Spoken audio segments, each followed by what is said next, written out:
¿Quiénes fueron los hombres sabios? ¿Están listos para eso? Mateo capítulo 2. Todos nos hemos hecho la pregunta.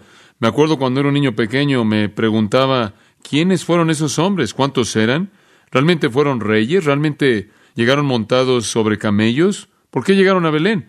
Y como Pablo dijo, la mayoría de nuestras ideas acerca de este grupo fascinante las obtenemos de tarjetas navideñas en lugar de obtenerla de teólogos. Vicente, quien ha escrito algunos estudios de palabras muy útiles, dice acerca de esto, y cito, muchas tradiciones absurdas y adivinanzas acerca de estas visitas que llegaron a la cuna de nuestro Señor se han infiltrado en la creencia popular y al arte cristiana. Se dicen que fueron reyes y eran 3 en número. Se dicen que eran representantes de las 3 familias de Sem, Cam y Jafet, y por lo tanto uno de ellos es presentado como un etíope. Sus nombres son presentados como Melchor, Gaspar y Baltasar, con sus 3 cráneos. Lo que es sorprendente, se dice que se han encontrado sus 3 cráneos. Sí, se encontraron en el siglo XII por el obispo Rinaldo de Colonia. Fin de la cita. El obispo escarbó y encontró estos cráneos y supo que eran cráneos, muy claro. Sus ojos todavía estaban ahí en los cráneos, viendo hacia Belén. Hoy en día, créanlo o no, hay una exhibición en un ataúd de muchísimo valor en una gran catedral en Europa. Ahora, francamente, lo único que sabemos acerca de estos hombres sabios es algo de historia y lo que se dice en Mateo. Realmente estamos muy limitados en términos de información específica. Además de lo que tenemos aquí en Mateo, lo cual es muy limitado, dice que vinieron del oriente a Jerusalén unos magos. Eso es todo, ahí está. No conocemos su nombre, no sabemos nada fuera de eso, pero conforme hemos conformado las piezas históricamente, encontramos algo de historia fascinante. Algo de esto está en el Antiguo Testamento. Libros como Daniel fueron los magos o los hombres sabios que aparecen en varios textos diferentes. Otros libros bíblicos también, como también los escritos de Heródoto y otros historiadores. Y básicamente hemos descubierto, y aquí está el enfoque primordial de quiénes fueron, y después vamos a entrar a los específicos, a los puntos específicos, y creo que van a encontrar que esto es fascinante. Vamos a pasar mucho tiempo con algo de historia en esta noche.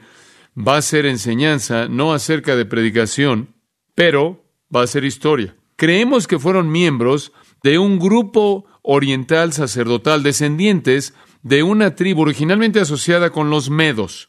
Ahora, quiero recordarles algo para que tengan algo del panorama. Básicamente, en la historia del mundo han habido 4 imperios mundiales importantes. Muy bien. El primero fue el Imperio Babilónico. Y eso esencialmente fue establecido en el área del fértil crescente al este de Israel, en el valle del Tigris y el Éufrates, al norte del Golfo Árabe, al este de lo que conocemos como Israel el día de hoy. Allí es donde estuvo el Imperio Babilónico. Fue seguido por el segundo gran imperio mundial del cual habla Daniel, y ese imperio fue conocido como el Imperio Medo-Persa. Fue un imperio conglomerado constituido por los medos y los persas. Los medos fueron personas muy grandes y poderosas en términos de expansión territorial.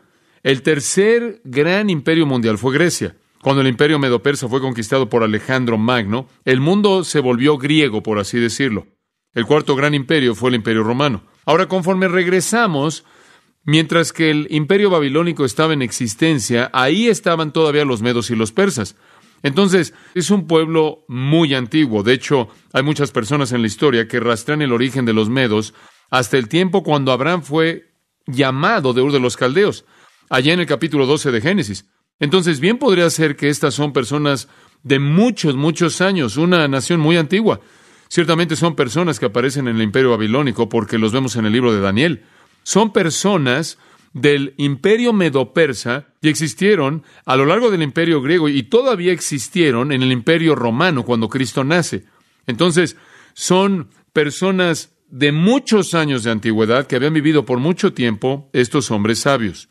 Y por cierto, la palabra sabios, noten que la palabra dice ahí en Mateo, cuando Jesús nació en Belén de Judea en los días del rey Herodes, vinieron del oriente a Jerusalén unos magos. El griego es magos, magoi. Literalmente es una palabra que no se puede traducir. No es una palabra que se puede traducir, simplemente es el nombre de una cierta tribu de personas. Debería ser mejor traducida quizás magos, como en el caso de la Reina Valera 60, por ejemplo. Los magos fueron una línea sacerdotal, una tribu sacerdotal de personas entre los medas. Este fue un grupo de personas muy antiguo y grande. Eran muy capaces en la astronomía, en la astrología. Era algo que les preocupaba mucho. Su interés en la astronomía y la astrología solo fue parte de su involucramiento. Eran una especie de personas que estaban involucradas en el ocultismo. Tenían algunos procesos de adivinación, estaban involucrados en cierto tipo de cosas que supondríamos quizás fueron como hechiceros, y esa es la razón por la que la palabra magos fue corrompida a lo largo de la historia, y hasta que llegara la palabra mago, lo cual es un sinónimo de hechicero. Pero los magos originalmente fueron una tribu pagana sacerdotal de personas que venía de los medos y los persas, y hay muchas fuentes históricas que certifican esto.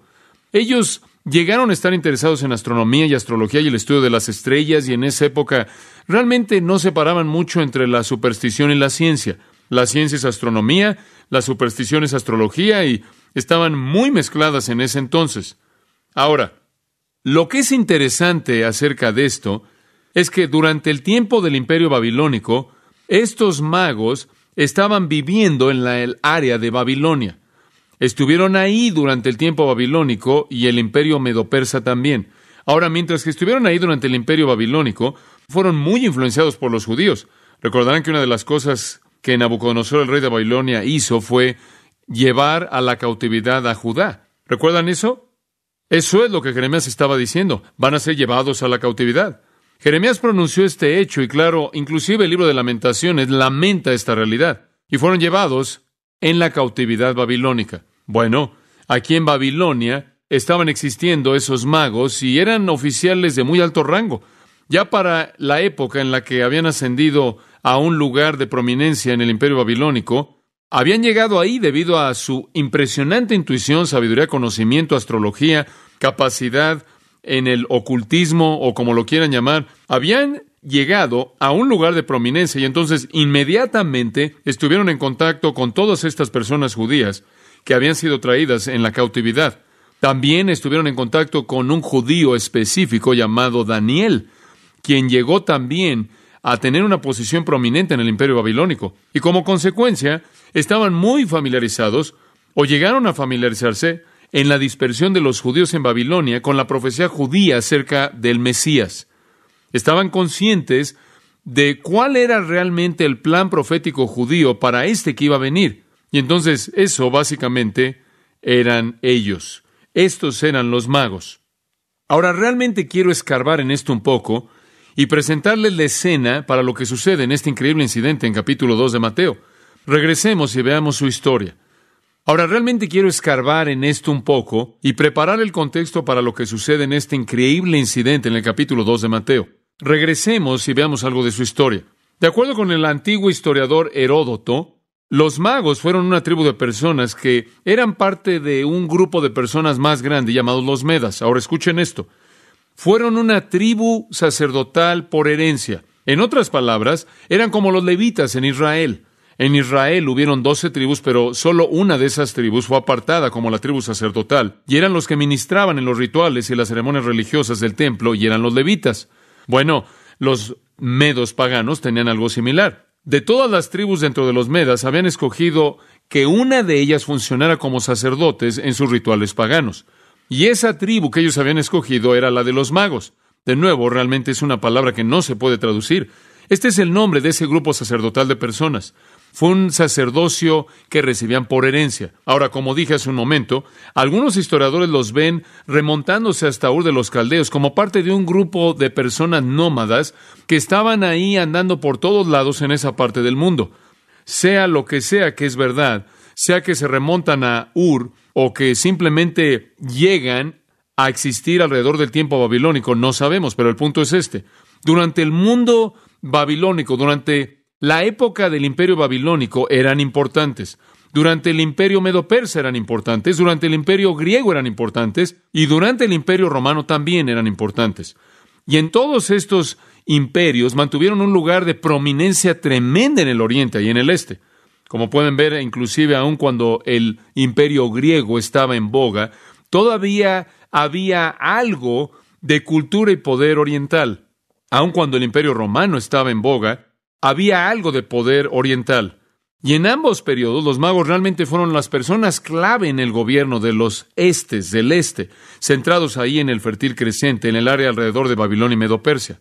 Ahora, siempre aparecen con un poder político tremendo. Ahora, esto es muy importante que lo entienda usted.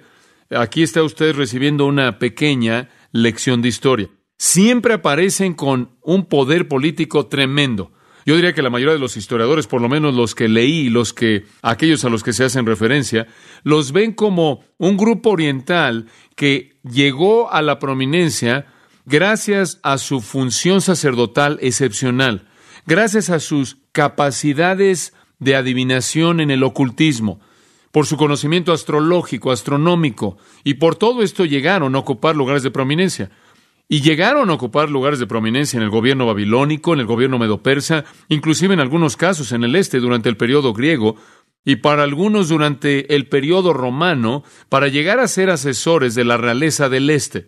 Y ahí es de donde obtuvieron el nombre de hombres sabios en algunos casos. Eran los que eran consultados acerca de las diferentes cosas que los reyes y gobernantes y los nobles y los príncipes querían saber. Ahora, inclusive tenemos algo de historia que nos dice acerca de sus actividades religiosas. Ahora, les voy a dar una pequeña descripción del tipo de religión que los magos practicaban. Su sacerdocio tenía ciertas funciones, y aquí hay algunas de las cosas. El elemento principal de sus adoraciones parece haber sido el fuego. Es aparente a partir de la historia que adoraban o que en cierta manera reverenciaban el fuego. Y no estamos del todo seguros de la razón, pero quizás veían el fuego como algún tipo de encarnación de la deidad. Y, por cierto, eran monoteístas. Ellos solo creían realmente en un Dios y entonces tenían eso en común con Israel. Pero veían el fuego como el elemento principal de su adoración.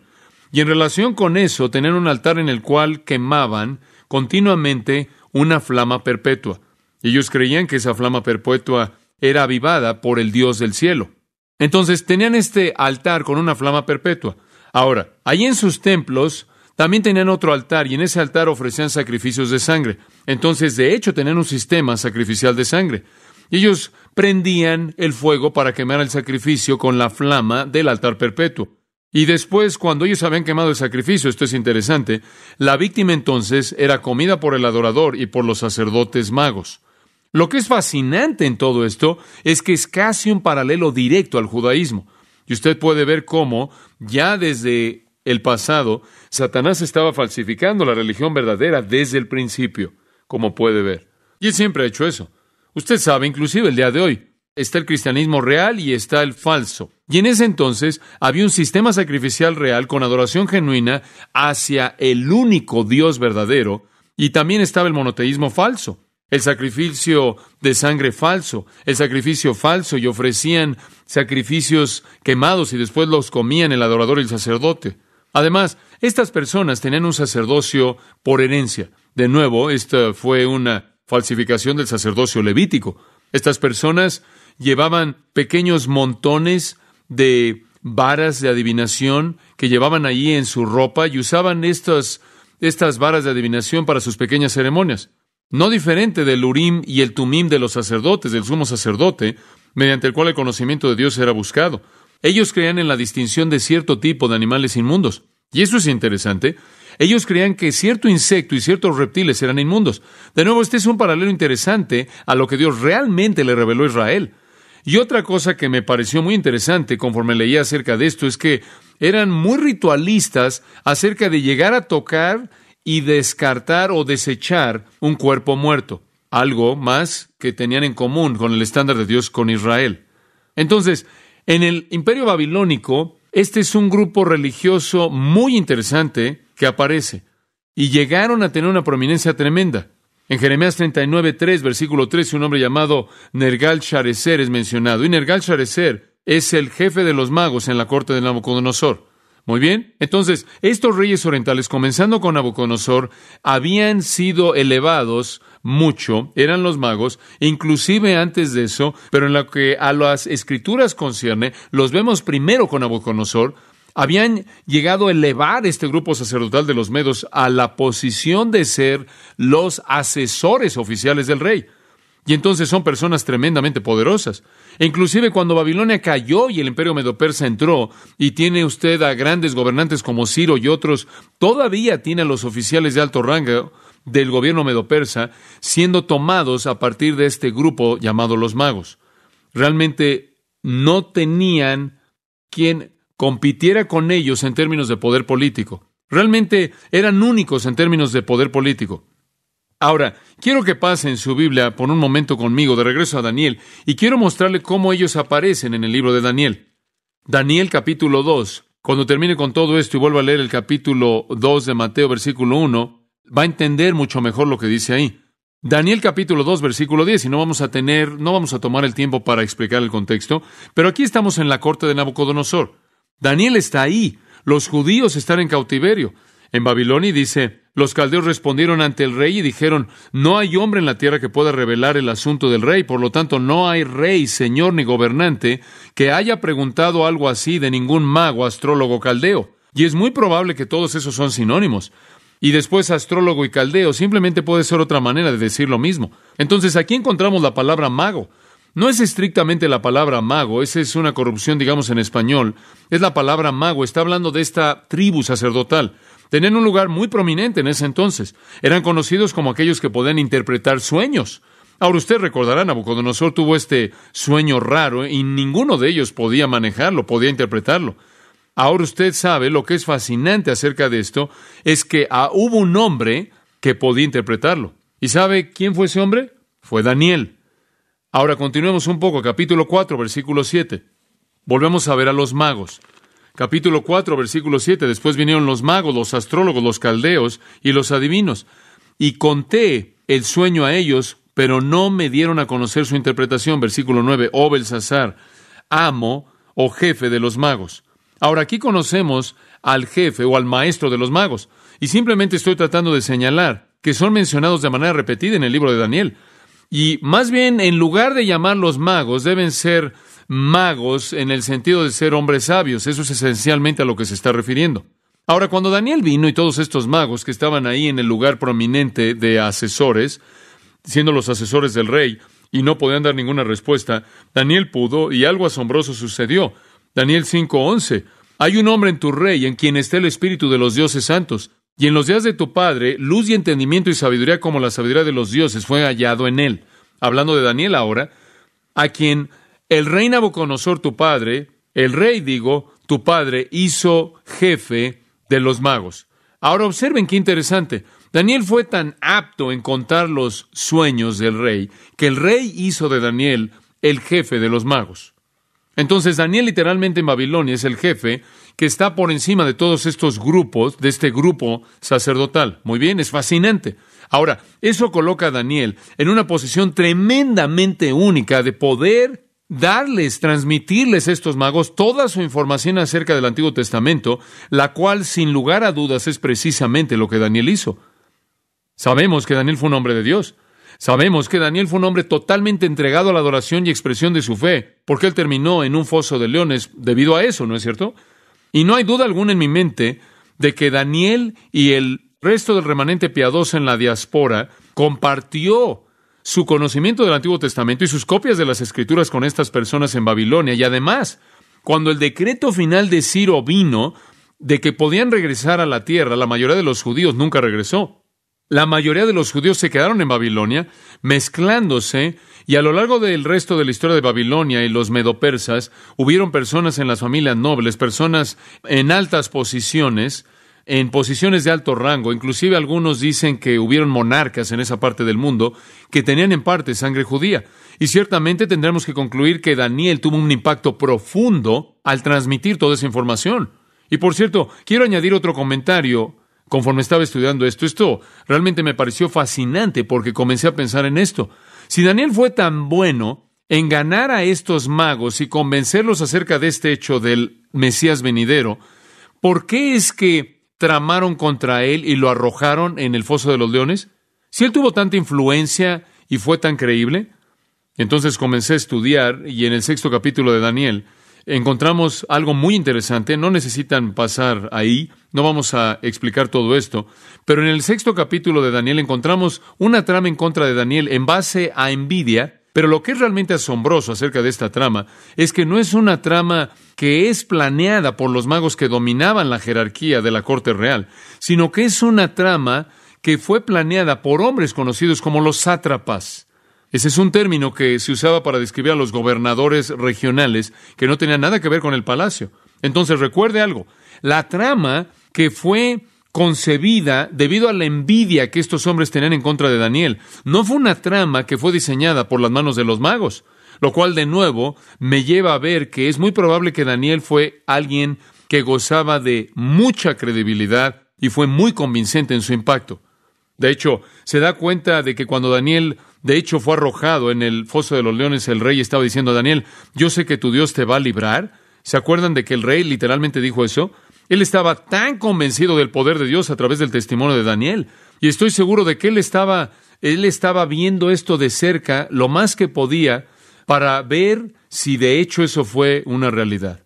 Entonces, los magos mantuvieron su lugar de prominencia, influenciados sin duda alguna por un hombre tan grande como Daniel, y hubieron pocos que vivieron como él, influenciados por judíos piadosos en la dispersión, influenciados por matrimonios mixtos y la cultura judía constante que se les impuso en muchas maneras, y llegaron a tener una posición en el imperio medo-persa de gran poder en la corte del rey.